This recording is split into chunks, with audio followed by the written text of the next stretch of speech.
All right, our fourth and last, I think, Deming 66 questions, part 4. Okay, so the last one we were talking about marketing. Deming is about marketing. But now we're going back into management. And this plays into the red beads a lot. These are some of the concepts, and I'll try to go into detail and make connections and all. Our management, where management is creating their own problems. Now, if we become a manager who's thinking, some of this might not make any sense anymore. But right now, for a lot of people, all of these things make sense. Okay, number 14, we have 19, 20, 23, 53, 59 again. Okay, so 14, performance rating. Do your people in management, it does say management, receive an annual, it does say annual, performance rating? If yes, what are you doing to supplant this system with a better plan? Improve it, I guess. That's an old term, if you ask me. Do your people in management receive an annual performance rating? Now, what's wrong with that? Ask people, well, we have to do a performance rating or else we can't give people a bonus. That's how we give them a bonus. If they score on their performance review, they get a bonus or they don't. Oh, that's tricky right there, isn't it? Right before your performance review, you start doing all kinds of crazy things to look good so you'll get your merit pay. Lots of dysfunction. The bigger the merit pay, the more dysfunction there is. Now, and the key word here, annual.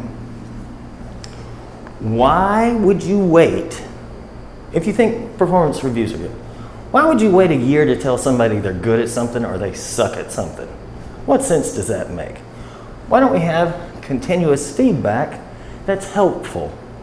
Why don't, instead of having all of this, what's our supplement this system with a better plan? Leadership, support, training, culture, instilling values, driving out fear so people aren't covering up their mistakes to save their ass. What are we doing to make a better plan?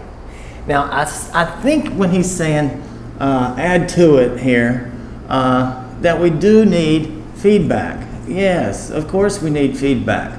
But a year later, no. Continuous feedback.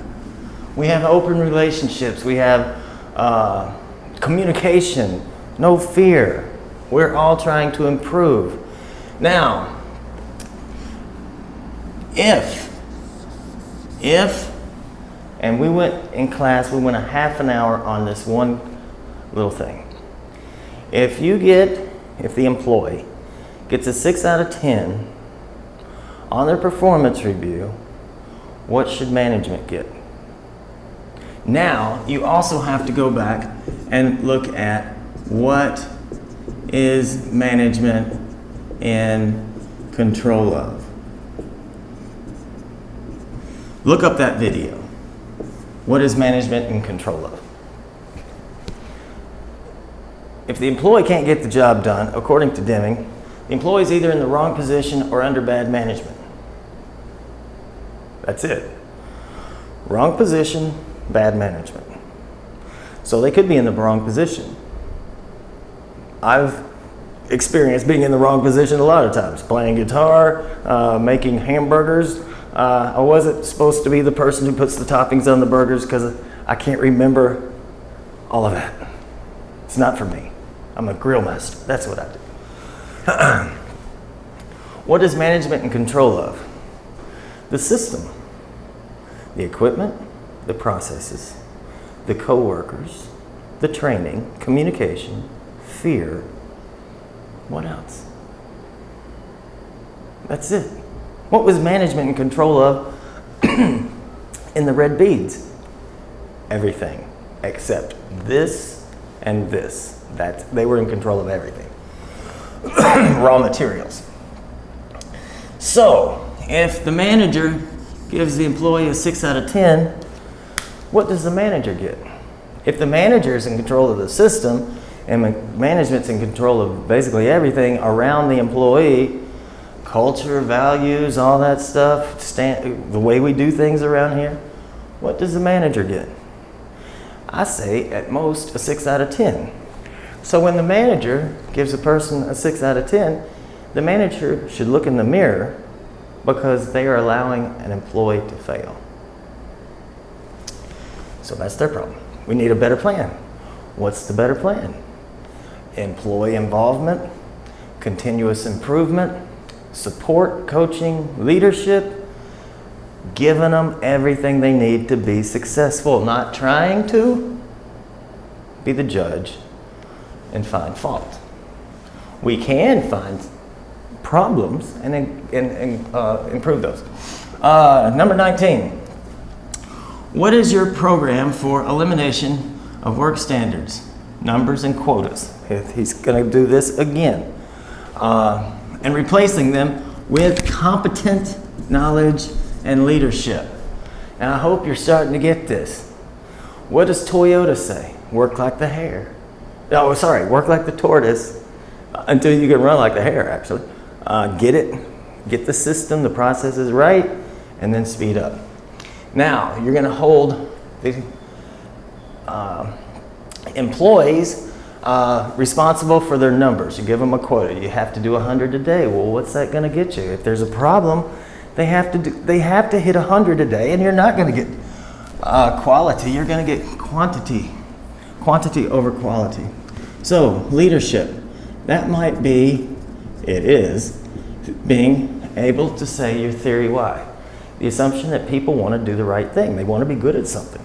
But when you put this on here, number one, it's for accounting purposes because we can plan. And also it is theory X. The assumption that people will not do their best without quotas, numbers, and now down here, incentives. Can we knock that one out? Elimination of piecework, getting paid per work unit, and incentive pay. Yeah.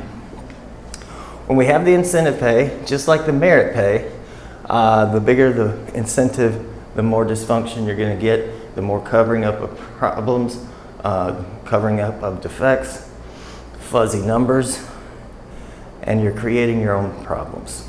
The bigger the incentive, the bigger the problems. That doesn't mean that people are bad. I'm not saying people are bad, but if you tell them to do something and they'll get a $1,000 bonus for completing the impossible task, they will try to get the $1,000 bonus. Who wouldn't? Now, I have a whole video on MBO good. I think that if you look that up, MBO good, they don't let you put the question mark there. So it looks like MBO is good, MBO is not good. It's better, but it's not good. Look that up, management by objectives, where the manager and the employee work out the quota together, but they still hammer the employee when things don't get done.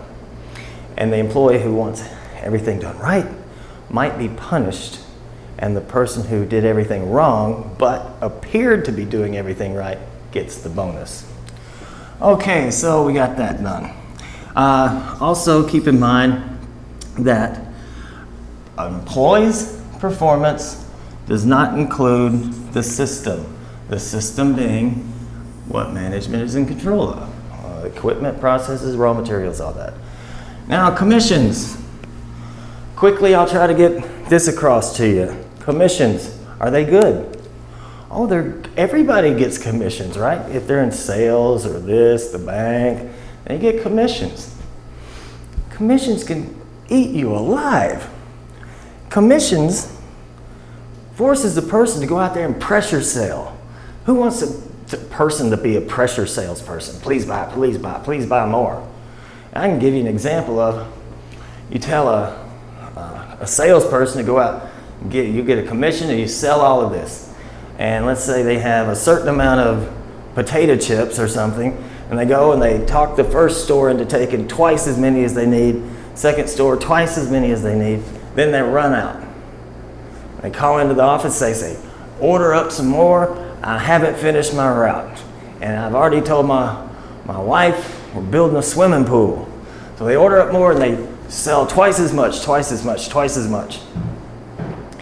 Now, that part is sold out too. Order up some more. They're gonna need more next week. Selling like crazy, I'm a rock star, yay. How many are you gonna sell next week? None. You put twice as much product into the store that they needed. They only sell 12 a week, everybody knows that. This store only sells 14 a week unless something crazy happened. Put 24 in there. How many are you gonna sell next week? None. And if you put 36 in there, 12 are gonna expire. Now what's gonna happen at the warehouse? All the ones they ordered is gonna expire. See, you're rewarding people for the wrong things. You might have to explain that to the person you're interviewing. Okay, guilty of setting numerical goals on the factory floor. Here again, creating our own problems. But what if the person doesn't have a factory floor? What if you're doing a bank or something? Well, it still applies. He just said factory floor. It could be an office for all we care. So we still need an answer here. Do you run your company by visible figures alone? We've already talked about that. But look, hey, we hit our numbers. Everything's great. Are you sure? Why are we all so damn stupid? Okay, so good. This is part of the transformation. Performance ratings, especially tied with money, no good. Piecework, no good. Quotas, no good. Commissions, no good. MBO, no good. Why do we keep creating our own problems?